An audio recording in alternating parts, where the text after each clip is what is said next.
देखिए, आप अपनी हथेली खोल के देख लीजिएगा। हम आपको बताने जा रहे हैं कि आपका भाग्योदय कब होगा। आप अपनी लाइनें मिलाते चले जाइएगा, आपका भी सवाल का, आपके सवाल का जवाब इसी में ही आ जाएगा। देखिए, ये होती है लाइफ लाइन, ये है माइंड लाइन, और ये है हार्ट लाइन। अब भाग्य उदय का जो अनेक युवाओं का बार बार प्रश्न रहता है, देखिए अनेक लोगों का रहता है, मैंने अपने अनुभव में पाया है, अनेक लोगों का भाग्य उदय देखिए लाइफ के तीसरे चरण के बाद होता है। अब लाइफ के तीसरा चरण कब होता है? दो अलग अलग व्याख्याएं हैं। हस्तरेखा शास्त्र कहता है कि यह 48 में होता है, और अनेक शास्त्रों में कहा गया है कि यह 52 में होता है। लेकिन अनेक लोग ऐसे भी होते हैं जो सोने का चम्मच लेके पैदा होते हैं, किसी इंडस्ट्रिस्ट के घर में पैदा हो गए, जहां पैसे की दिक्कत ही नहीं है, अलमारियां भरी रखी हैं। अब वो क्यों पूछेंगे भाई मेरा भाग्योदय कब होगा? भाई आप तो यार सोने का चम्मच लेके पैदा हुए हो। लेकिन मेरे जैसे, आप जैसे करोड़ों लोग हैं जो स्ट्रगल करते रहते हैं और वो इंतजार करते हैं कि भाग्योदय कब होगा। मैं आपको आज वो बताने जा रहा हूं कि आपका भाग्योदय कब होने वाला है।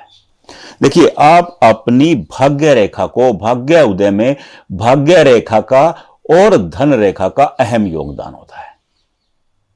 क्या होता है? भाग्य रेखा और धन रेखा का अहम योगदान होता है। अब मैं आपको ये देखिए, ये आपकी भाग्य रेखा है, ये आपकी भाग्य रेखा।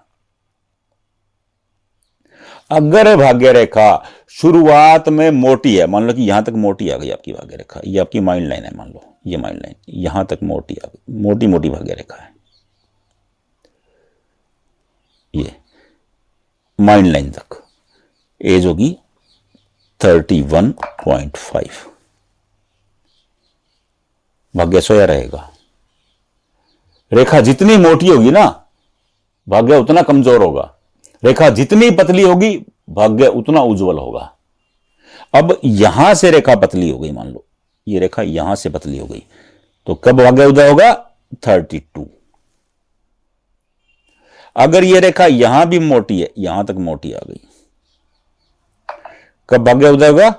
52। अप्रोक्स बता रहा हूं, अनेक लोगों की हथेली में ये जो रेखा है ये 53 पे आती है, और अनेक लोगों की हथेली में ये 54 भी चली जाती है। मैं आपको एवरेज बता रहा हूं, हर हथेली का अलग होता है एज का फैक्टर।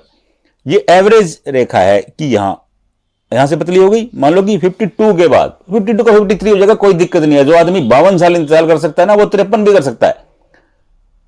एक पुरानी कहावत है, जहां 56 वहां घप्पन, यानी कि जो आदमी 56 साल तक इंतजार कर सकता है वो 57 भी कर सकता है, कोई दिक्कत ही नहीं है उसमें।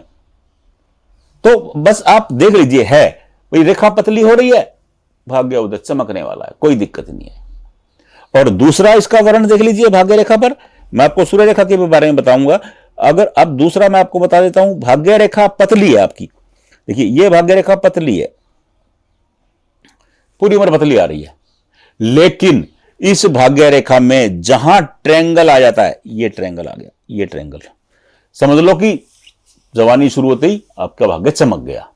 लेकिन अगर भाग्य रेखा के सामने ऐसी स्ट्रॉन्ग लाइनें आ गई हैं, ये स्ट्रॉन्ग लाइनें हैं, तीखी लाइनें हैं, भाग्य रेखा के बीच में आ गई, ये गड़बड़ा देंगी। इस ट्रायंगल का जो ये प्रभाव है, देखिए हस्तरेखा शास्त्र कहता है कि भाग्य रेखा पर जहां ट्रायंगल आता है उसके बाद इंसान का गोल्डन टाइम शुरू हो जाता है। क्या हो जाता है? गोल्डन टाइम शुरू हो जाता है। लेकिन अब जब ये राहु रेखाएं आ जाएंगी ना, तो ये इसका जो प्रभाव है ये यहां आकर के खत्म हो जाएगा। राहु रेखा क्या करती हैं? टेंशन देती हैं, परेशानी, बना बनाया काम बिगाड़ती हैं, भ्रम पैदा करती हैं, कंफ्यूज, कलह, कर्ज, रॉन्ग डिसीजन। राहु अपने सिर पे कुछ नहीं लेते हैं, राहु बहुत शार्प ग्रह हैं, वो अपने सिर पे कुछ नहीं लेंगे, वो आपसे ही गलत फैसले करवाते चले जाएंगे। करते सब कुछ वही है। देखिए मैं आपको आज एक प्राचीन सच्ची घटना सुनाता हूं। एक गांव में एक साधु थे, वो बचपन से ही गांव में रह रहे थे, गांव में बड़ी मान्यता थी, बड़ा उनका रसूख था।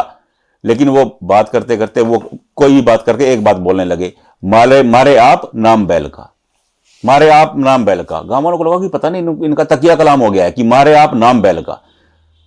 वो जैसे जैसे समय बीतता गया उन्होंने और बात करनी ही बंद कर दी। वो केवल यही बोले, कोई उन्हें राम राम करे तो वो करेंगे, कहें मारे आप नाम बैल का, कोई उन्हें शाम शाम कहे तो मारे आप नाम बैल का। तो गांव वालों को लगा कि शायद इनके दिमाग में फर्क पड़ गया है। क्या हुआ? गांव में चर्चित हो गया कि इनके दिमाग में फर्क पड़ गया है।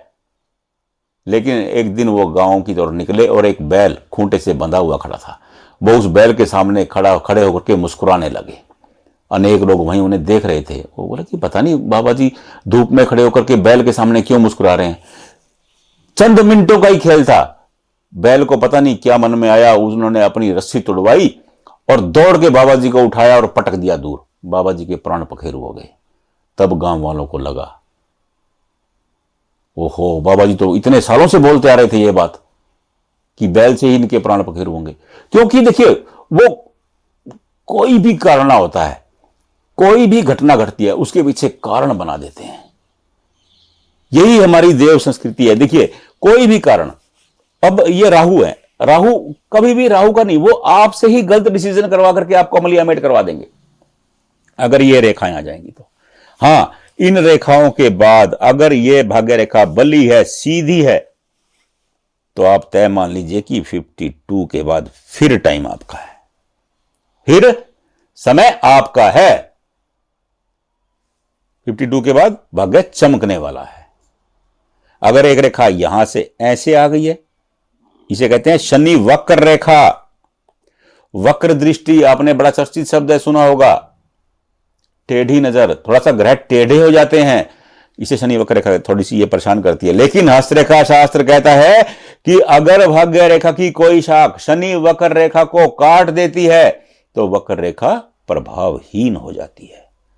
या आपकी शनि वक्र रेखा प्रभावहीन है। हां, अगर कोई शाख नहीं कट करती है, ये काट भी देती है, तो ये परेशान तो नहीं कर पाती प्रभावहीन होने के बाद, हां बेचैन करती है। ये रेखा इंसान में बेचैनी का भाव पैदा कर देती है, इंसान को बेचैनी होने लगती है। बस नुकसान कुछ नहीं होता है, बस बेचैनी, मन में मन उचाट रहता है। अगर ये रेखा है तो मन आपका उचाट रहेगा, लेकिन भाग्य चमकता रहेगा। अब आप अपनी हथेली में चेक कर लीजिए, मैंने आपको भाग्य रेखा पर भाग्य उदय के सारे लक्षण बता दिए हैं। रेखा मोटी है, पतली है, जहां पतली होगी वहां भाग्य चमकेगा। जहां ट्रायंगल बनेगा, मान लो कि अनेक लोगों का ट्रायंगल ही यहां करके बना, 52 के बाद बल्ले बल्ले है, क्योंकि उसके बाद भाग्य रेखा बल्ली हो गई आपकी। जहां ट्रायंगल बनेगा उसके बाद किस्मत चमकने वाली है।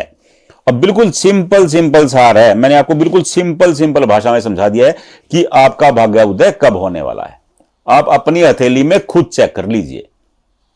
किसी के पास जाने की जरूरत नहीं, किसी को फीस देने की जरूरत नहीं, कोई खर्चा करने की जरूरत नहीं, कोई परेशानी की जरूरत नहीं।